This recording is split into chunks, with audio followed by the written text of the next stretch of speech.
Am I the a-hole for supporting my nephew after he taught his golden child brother a lesson he will never forget?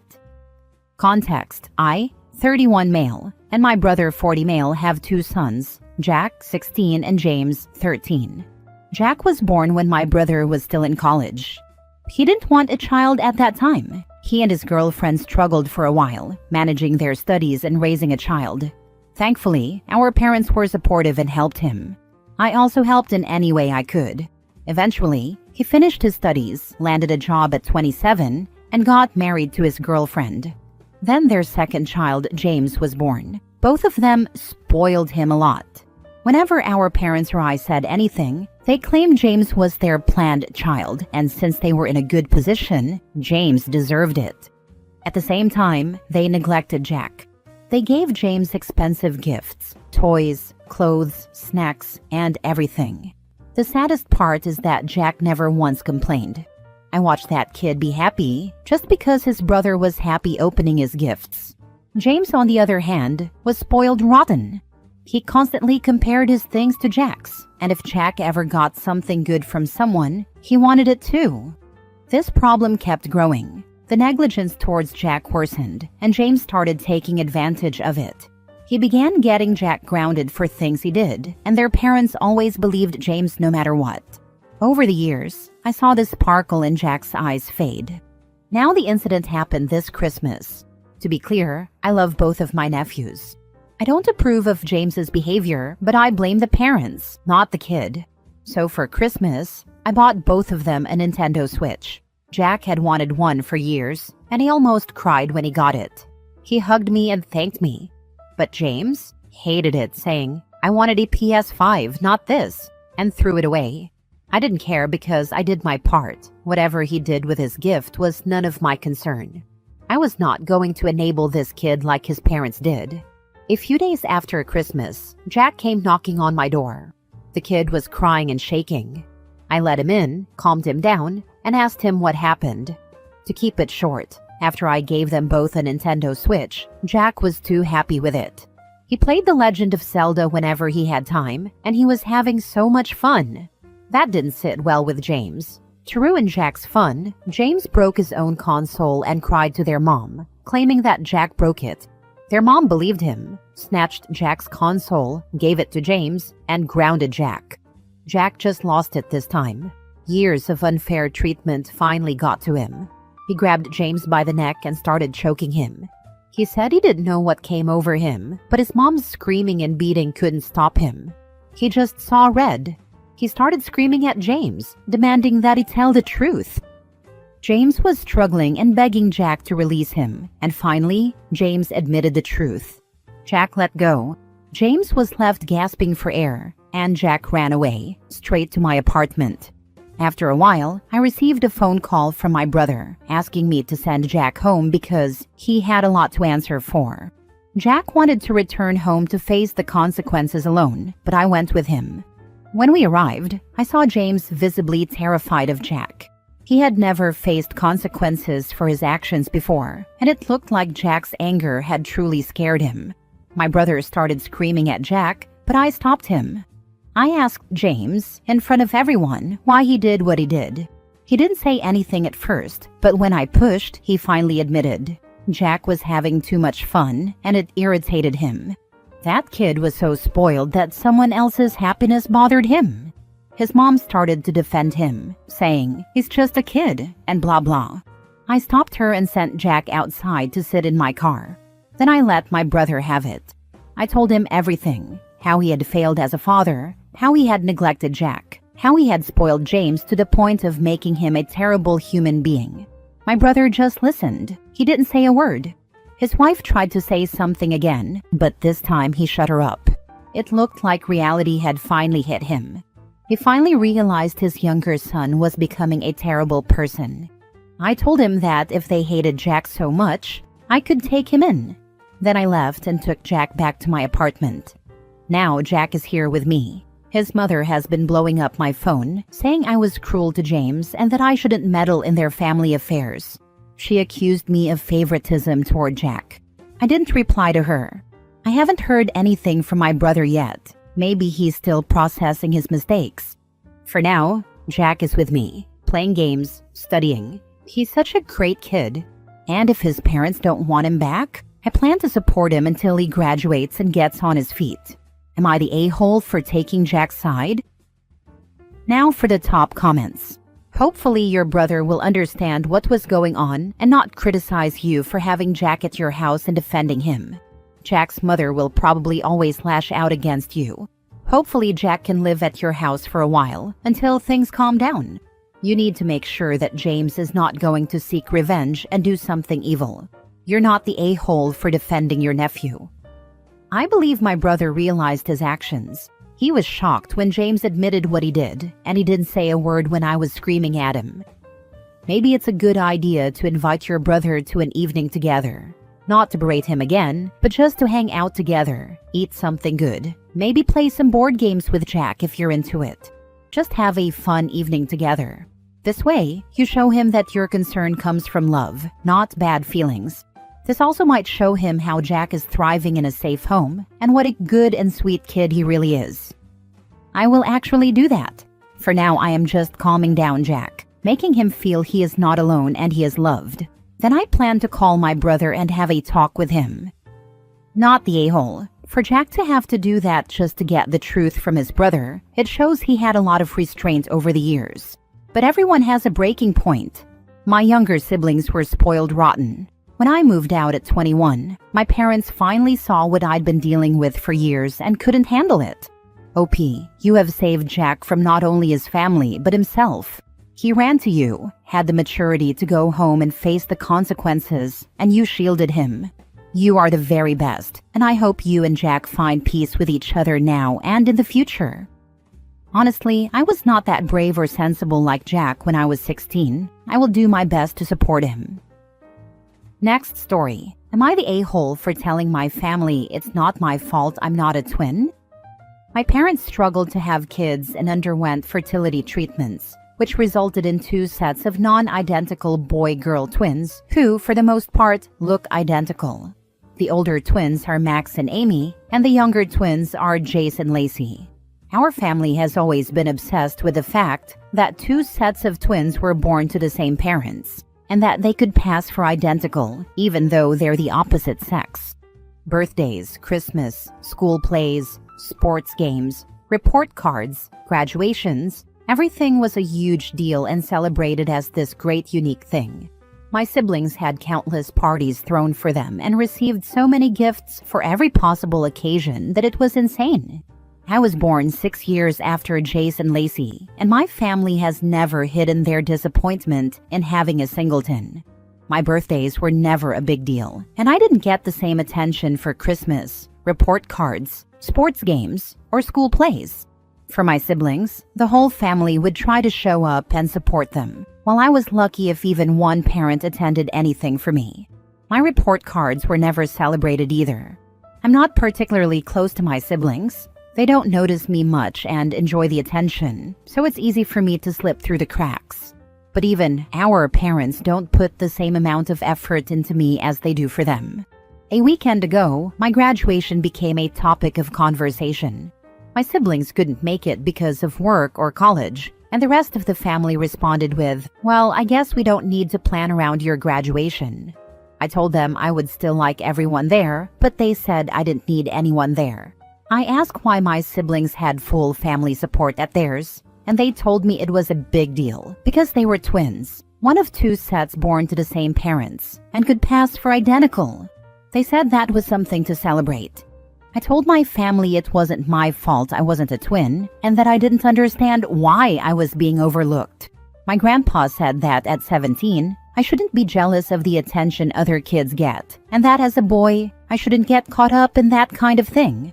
I responded that even teenage guys want to feel like they matter. My family told me I was being unreasonable. One of my aunts accused me of gaslighting the family, while my grandma, parents, and a couple of other aunts and uncles said I was emotionally trying to manipulate them. They now want me to apologize to everyone for saying it's not my fault I'm not a twin, because according to them, nobody ever said it was. Am I the a-hole? Not the a-hole. I am so sorry your family sucks so much. It's not gaslighting people to say, I matter too. I hope you have, or find, amazing friends to be a found family, because you deserve live attention and support. Not the a-hole. I'm sorry. The only thing I can say is get so successful that never speak to them again. Change your will to make sure your money never goes to them. Just be better than they ever will. Yikes. So your parents went through all this time, money and effort to have a large family, and they treat you like a throwaway? I'm sorry. I didn't realize that happening to be born on the same day as another sibling was such a significant accomplishment. Next story. Am I the a-hole for siding with my daughter over my wife over adoption and what she calls her? I, 35 male, have an 11-year-old daughter, Haley, with my ex. My ex died when Haley was 2, but I was already a single parent at that point. Haley knows about her mom in an age-appropriate way. She understands her mom's struggles and that she wasn't in her life prior to her passing. I had a therapist help me navigate those discussions, and Haley still attends therapy at times to work through any lingering questions or sadness about the way her mom's life turned out. I met my wife, Amy, 33 female, when Haley was 4. Haley was 6 when they first met. I admit I took my time introducing them. I was cautious because I didn't want to risk Haley getting attached if things didn't work out. I also wanted to be sure Amy understood what she was signing up for by being with me. A huge part of me worried about how Haley would handle it. But they got along great from the start, and it was amazing to witness their bond grow. Amy was wonderful with Haley, and Haley enjoyed having Amy around. When Haley was 7 and Amy and I got married, Haley asked if she could call Amy Suds, a nickname Amy's family uses for her. Amy was thrilled that Haley wanted to use that nickname. Things were good. There were some discussions on Amy's side about what Haley would call them. Haley generally uses first names for most people and nicknames for a few. Amy's parents grumbled at one point about not being called Grandma and Grandpa, but Amy told them the decision was Haley's and that they should focus on earning those titles over time. Things changed when Amy became pregnant with our daughter, Summer, 7 months. Suddenly, Amy became hurt by Haley calling her Suds or using her first name. She was also bothered that Haley referred to her as her stepmom or as Dad's wife, depending on who she was talking to. Stepmom was more common, but at times, she would say Amy was my wife. Amy and I talked about it, and I told her nothing had changed. Amy told me that was the problem. She was giving Haley a sister, and it bothered her that she hadn't earned the title of mom in Haley's eyes. She also pointed out that she would be home with Summer, taking on more responsibility for Haley, and it stung to think she would be acting as a mother, but not being recognized as one. At my request, we saw a family therapist together. After several sessions, we brought Haley in for a bit. The therapist reassured Amy that Haley loved her and that their relationship was strong, even if Haley didn't call her mom. But that didn't settle Amy. Now Amy has not let this go. Without saying anything to me, she asked Haley if she would let her adopt her. Haley told her that she loved her, but didn't want to be adopted. I only found out about this conversation from Haley, and I was upset. Amy, in turn, was upset that I was upset. She told me she doesn't want to continue like this. She said she wants Haley to call her Mom, or at least some variation of it. She also still wants to adopt Haley and make their relationship more than just guardianship, which she already has. When Haley and I talked about it, she was honest. She didn't want to be adopted.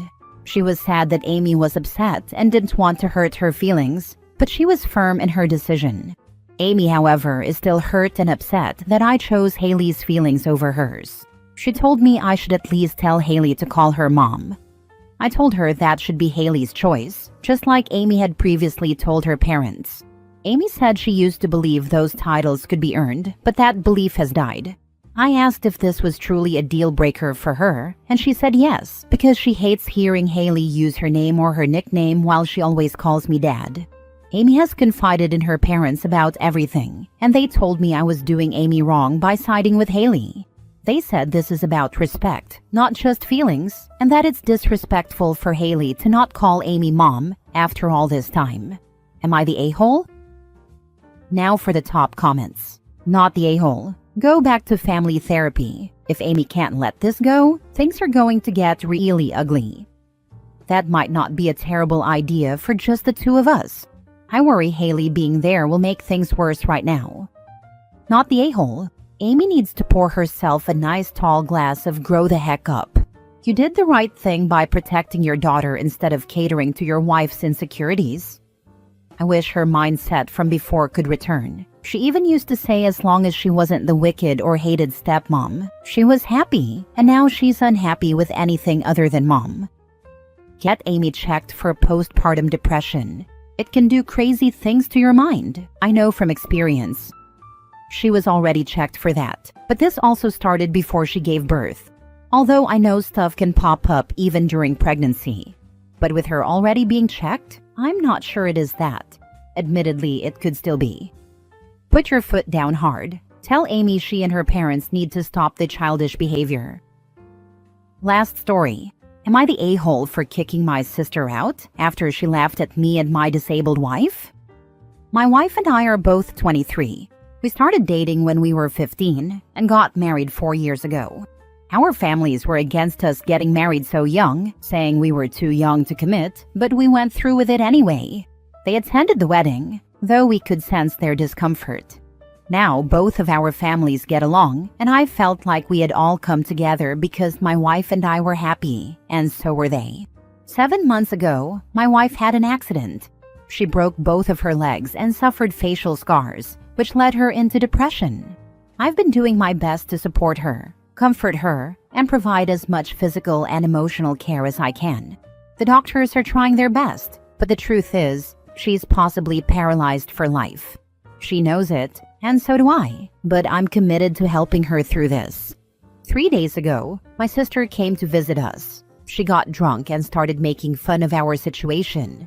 She blabbered on, saying it was karma for hurting everyone in our family. Thankfully, my wife wasn't around as she was sleeping. I asked my sister to get in the car, and I dropped her off at her place. The next day, she apologized and said she didn't mean to hurt me.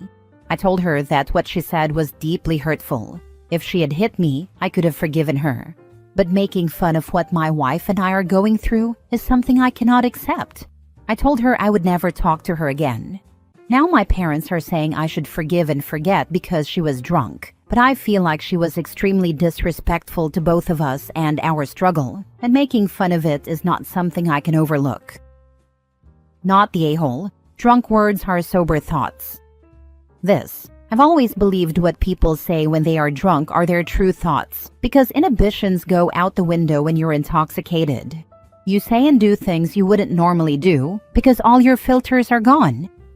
I don't believe this as a blanket statement, but in this case, it is for sure her sober thoughts. Not the a-hole, but she was drunk is not an excuse. Go commit a crime, and when you're in front of the judge in court, tell them, I shouldn't be punished because I was drunk, and see how far that gets you. Drunk people don't just make things up out of the blue. They say the things that they have been thinking all along, but when they're sober are smart enough to keep to themselves. Actually, yes, that's what I am most concerned about. I am thinking, does my sister hate my wife so much that she's enjoying her suffering? Does she not realize that her brother is also suffering? Does she hate me as well? I love her, and I thought she loved me, even though we had a rough time. But to say this all, I would have preferred if my sister berated, insulted, or slapped me instead of what she said. At least I could have forgiven her. But she crossed boundaries, and I don't know how to forget her words even if she was drunk.